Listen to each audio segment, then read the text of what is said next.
నమస్తే రమగారు. నమస్తే జయ. రమగారు, శరన్నవరాత్రులు మొదలైనాయి.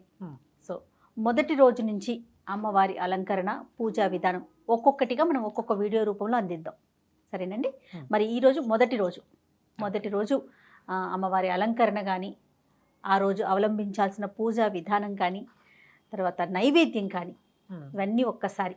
సాధారణంగా మనం దుర్గాదేవిని అనుసరించదలుచుకున్నాం. విజయవాడలో దుర్గాదేవికి చేసే అలంకారం, అలాగే ఇళ్లలో సాధారణంగా ఏం చేసుకుంటారు, శ్రీశైలంలో అమ్మవారిని ఎలా అలంకరిస్తారు, ఈ 3 వాక్యాలు చెప్దాం, 3 విషయాలు. అట్లనే ఇవాళ మొదటి రోజు కాబట్టి తొలి రోజున అమ్మవారిని బాలా స్వరూపంగా కొలిచే విధానం సాధారణంగా ఇళ్లల్లో ఉంటుంది. బాల మొదటి రోజు ఇవాళే కదా మొదలు పెట్టాము. అవునవును. ఈ బాలగా అలంకరించుకుంటే బాల అనే స్వరూపంతో అర్చించి అమ్మవారికి తేలికగా నివేదన చేస్తారు. తేలికపాటి నివేదన చేసి ఎవరైనా బాల చిన్న పాపని చూసుకుని ఆమెకి పూజ చేసుకోవటం. అయితే నవదుర్గా స్వరూపాలు, నవదుర్గా స్తోత్రం అని ఒక స్తోత్రం ఉంది. దాంట్లో 9 మంది దుర్గలు ఎవరెవరు, ప్రథమం శైలపుత్రి చ అని చెప్తారు. మొట్టమొదటిది శైలపుత్రి, అదే మనం బాలా స్వరూపం అని చెప్తున్నాం. అయితే శ్రీశైలంలోనూ అక్కడ నవదుర్గా స్వరూపాలని అర్చిస్తారు. ఇది దుర్గా స్వరూప వర్ణనే కదా ఇది. అయితే శైలపుత్రిగా అమ్మవారిని అలంకరిస్తారు. హిమోత్పత పర్వతరాజపుత్రికగా పార్వతీదేవి మొదట అవతరించిందని, ఆయనకే కూతురుగా జన్మించిందని ఆమెని అర్చించడం అక్కడ విధానం. అయితే మనకి విజయవాడలో మాత్రం అమ్మవారిని స్వర్ణకవచాలంకృత దుర్గా స్వరూపంలో ఆవిష్కరిస్తారు. స్వర్ణకవచం ధరింపజేస్తారు. మొత్తం అన్ని బాహువులు, 10 బాహువులతోటి అట్లా చాలా బాగుంటుంది. స్వర్ణకవచం ఇంకెంత బాగుంటుందో అమ్మవారు, భలే బాగుంటుంది. మామూలుగా నవ్వుతున్నట్టు ఉంటుందా, ఇంత కవచం వేసుకున్నా కూడా ఆ నవ్వు అలాగే ఉంటుంది. మామూలుగా కవచం ఎప్పుడేస్తారు, యుద్ధానికి వెళ్ళేటప్పుడు వేస్తారు. 10 రోజుల్లో యుద్ధం చేయబోయే ఆవిడ కవచం ధరించినా కూడా ఆ నవ్వు మీకోసమే నేను కవచం ధరించాను అన్నట్టుగా కనపడుతుంది. ఈ రోజున అమ్మవారికి పసుపచ్చటి వస్త్రాలు సమర్పిస్తారు. మనం మామూలుగా ఇళ్లలో చేసుకునేటప్పుడు ఏం చేస్తాము, అమ్మవారికి రోజు ఒక వస్త్రం, గాజులు, ఇట్లా అంటే వస్త్రము అలంకరణ 2 సమర్పించాలి. ఇది నియమంగా పెట్టుకుందాం. ఒకవేళ 10 రోజులు చేసేవాళ్ళు ఏం చేయొచ్చు, పసుపచ్చటి జాకెట్ బట్ట లేదా పసుపు రంగు చీర, పసుపు రంగు గాజులు. మొదటి రోజున పులిహోర, కట్టె పొంగలి. ఈ విజయవాడలో ఈ 2 చేస్తారు. అమ్మవారికి కట్టె పొంగలి నివేదన చేస్తారు, పులిహోర నివేదన చేస్తారు. మనం ఇంట్లో చేసుకునేటప్పుడు కట్టె పొంగల్ని, మనం మిరియం పొంగల్ చేసుకుంటాం, పెసరపప్పు పొంగలిని అమ్మవారికి నివేదన చేయొచ్చు. ఒకవేళ మనకి సాధ్యం కాదు, అంత అవకాశం లేదు, ఏదైనా ఒక నివేదన చేయదలుచుకుంటే కనుక ప్రతిరోజు పులగాన్ని నివేదన చేసుకోవచ్చు. పులగం, పెసరపప్పు, బియ్యం కలిపి వండేయటం. రోజు కూడా కాస్త నెయ్యేసి చిన్న బెల్లం ముక్క పెడితే అన్నము, చిత్రాన్నము, తీపి 3 నివేదించిన ఫలితం లభిస్తుంది. దానికి తోడు పులగం సలవా అని చెప్తారు. ఈ పులగ నివేదన చేయటం తర్వాత చక్కగా దాన్ని అన్నంగా మనం ప్రసాదంగా తీసేసుకుంటాం కదా. పులగానికి అన్నం అన్న పేరు ఉండదు. అది కట్టె పొంగల్తోటి, తీయ పొంగల్తోటి, పాయసంతో, అన్నంతో అన్నిటికీ సమానమే. పప్పు అన్నము 2 ఉండటం వల్ల కాబట్టి పులగాన్ని నివేదన చేసుకోవటము తొలి రోజున అమ్మవారి స్వరూపం ఇది. అయితే స్వర్ణ కవచాలంకృత దుర్గకి దుర్గమాసురుడు అనే ఒక రాక్షసుని సంహరించింది అమ్మవారు, అంచేతే ఆమె దుర్గ అయ్యింది. అయితే ఈ రోజున మనము దుర్గార్తి శమని అని చెప్పబడేటువంటి ధనుంజయకృత దుర్గా స్తుతి చదువుకుంటాం. దుర్గలో ద్వాత్రింశత్ నామావళి అని ఉంది. 32 నామాలున్న దుర్గా కవచాన్ని కూడా ఈ రోజున దుర్గా స్తుతిని కూడా మనం ఈ రోజున చదువుకోవచ్చు. ఇది భయాన్ని పోగొడుతుంది. దుర్గ శబ్దము భయాన్ని పోగొడుతుంది. ఎక్కడైనా ఆపదల్లో ఉన్నప్పుడు, ప్రయాణం చేసేటప్పుడు ఈ రోజున అమ్మవారిని ఎలా తలుచుకుంటామో అట్లా తలుచుకునే విధానాన్ని అలవర్చుకోవాలి. ఇదేంటంటే స్త్రీలకి రక్షణ ఇచ్చేటువంటి శబ్దం దుర్గ శబ్దం. ఇప్పుడు మనం ఆడవాళ్ళ కోసమే కదా చెప్తాం. మనం మొత్తం ఇంచుమించు 80% వ్యూవర్స్ ఆడవాళ్లే, స్త్రీలే కదా. ఆడవాళ్ళు ఎలా ధైర్యంగా ఉండాలో చెప్పటమే దుర్గా స్వరూపం యొక్క లక్షణం. మనం పూజని ఓమని పూజగా చేసేసి ప్రసాదంగా పెట్టేసి ప్రసాదం పంచేసి తినేసి వాయనాలు ఇచ్చేసి అంతటితో ఆగిపోవద్దు.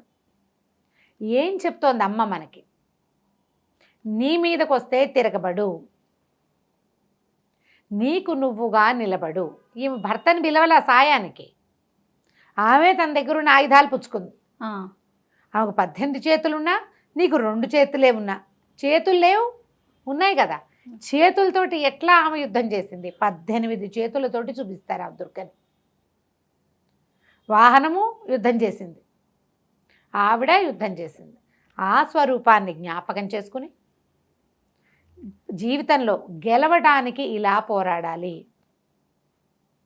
దసరాలో ప్రతిరోజు మనకి మనం అన్వయించుకోవాలి. ఈ అన్వయంతో ముందుకెళ్తే దసరా పూజలు చేసిన ఫలితం లభిస్తుంది. కష్టాలు రావా జీవితంలో? వస్తాయి. ఒకటి, ఎవరైనా మన మీద పడ్డమే కాదు, మనకి సహజంగా జీవితం ఇచ్చే కష్టాలు కొన్ని ఉంటాయి. అవును. మరణాలు అనొచ్చు, పిల్లల నుంచి సెపరేషను, భర్తల నుంచి సెపరేషను, ఉద్యోగాల్లోనో ఎక్కడో ఇబ్బందులు, ఆర్థికమైన ఇబ్బందులు. నువ్వు నిలబడితే దుర్గలాగా నువ్వు అన్నిటినీ జయించగలుగుతావు. మనం శైలపుత్రి వ్యవహారం తీసుకున్న దుర్గాదేవి అయితే ఇట్లా చెప్పుకున్నాం. శైలపుత్రికి ఏం చెప్తారంటే, శైలపుత్రికి కూడా ఆవిడ సతీదేవిగా దహనం అయిపోయింది. అవును. అయిపోయి మళ్ళీ ఆ భర్తని పొందడానికి, మళ్ళీ ఆయనతో జీవితం కోసం హిమోత్పర్వతానికి పుత్రికగా పుట్టింది. పుట్టి ఆ భర్తని సాధించుకోవటం కోసం ఆయన ఎప్పటివాడు, ఈవిడెప్పటిది?